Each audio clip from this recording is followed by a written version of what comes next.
Hello, BookTube. Who wants to open some mail in the middle of the night? I have 3 packages here we can go through fairly quickly. Let's see what this first one is. Okay. Oh, it's lovely. This is a novel. It comes out in February called Daphne by Will Boast. Is this the... Oh, okay. The praise on the back is for his last book, Epilogue, which apparently everybody loves. And this is the story of Daphne and Apollo, I think, reimagined. Reimagines the myth of Daphne and Apollo in the much-anticipated debut novel. Elegantly written and profoundly moving, this spellbinding debut affirms Boast's reputation as, quote, a new young American voice for the ages, which is Tom Franklin saying that. Born with a rare and real condition in which she suffers degrees of paralysis when faced with intense emotion. Daphne has few close friends and even fewer lovers. Like her mythic namesake, even one touch can freeze her. But when Daphne meets shy, charming Ollie, her well-honed defenses falter and she's faced with an impossible choice. Cling to her pristine, manicured isolation or risk the recklessness of real intimacy. Set against the vivid backdrop of a San Francisco flush with money and pulsing with protest, Daphne is a gripping and tender modern fable. Okay. Alright, that doesn't sound anything like the myth of Daphne and Apollo. And of course there is no such physical condition. I don't care if you're telling me in parentheses, stressing that a condition is real in which she suffers degrees of paralysis when faced with intense emotion. I'm sure that it's in the physician's desk reference, but it's not real. But still, this could be good. It's certainly lovely. Look at that. Look at that cover. And it doesn't sound like it from the description, but I'm a big fan of repurposing myths. That's always fun to read. So anyway, let's move on. Let's move on to the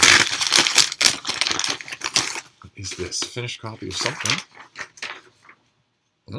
Okay. Did not know this was coming.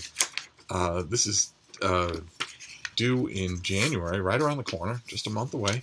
This is by John Gibney. It's a short history of Ireland, 1500 to 2000. Wow.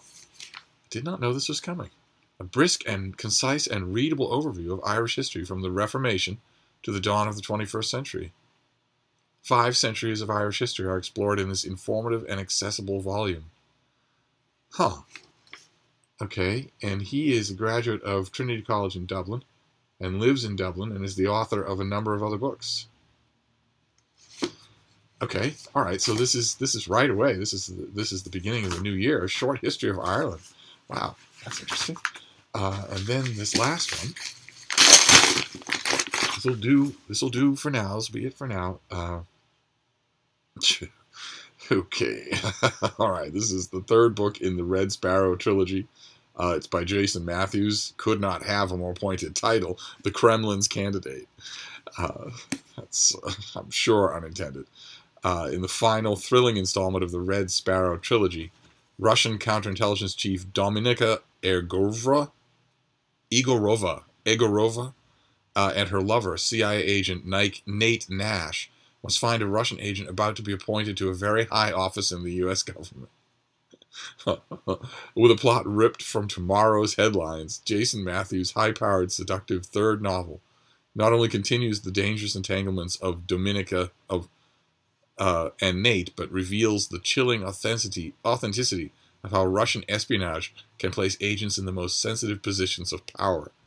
The novel opens with Russian President Vladimir Putin planning a covert assassination of a high-ranking U.S. official with the intention of replacing him with a mole whom Russian intelligence has cultivated for more than 15 years. Okay. So this is a political thriller, and I think I read Red Sparrow. The 2nd book is Palace of Treason, which I did not read, and I don't know that I'm clear on Red Sparrow. I might not have read that, even though I remember it caused a stir. It was talked about, but I'm not quite sure that I read it. And it doesn't matter, right? As we've covered on this channel before, it doesn't matter if this is the 3rd book in a series or the 33rd book in a series.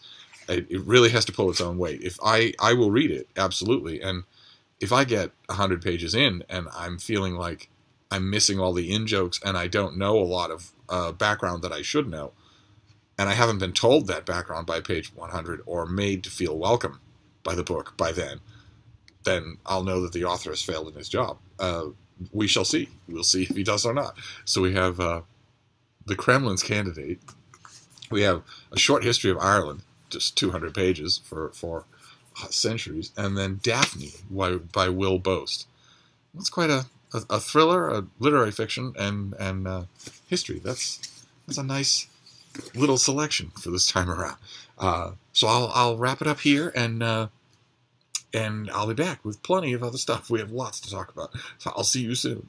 Thank you, BookTube.